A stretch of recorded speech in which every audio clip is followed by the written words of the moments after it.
ప్రతిఘటన టీవీకి స్వాగతం. క్షణక్షణం మీకోసం. అయోధ్య బాలరాముడి కోసం బంగారం వెండి మిశ్రమాలతో ప్రత్యేకంగా తయారు చేసిన బాణం ఈ రోజు ఉదయం కొండగట్టుకు చేరుకుంది.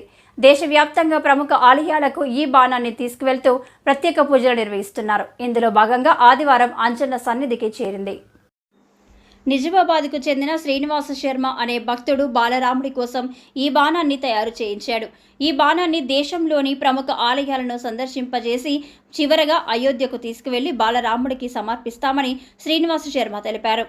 ప్రస్తుతం ఈ బాణానికి కొండగట్టు అంజన్న సన్నిధిలో ప్రత్యేక పూజలు చేసినట్లు తెలిపాడు.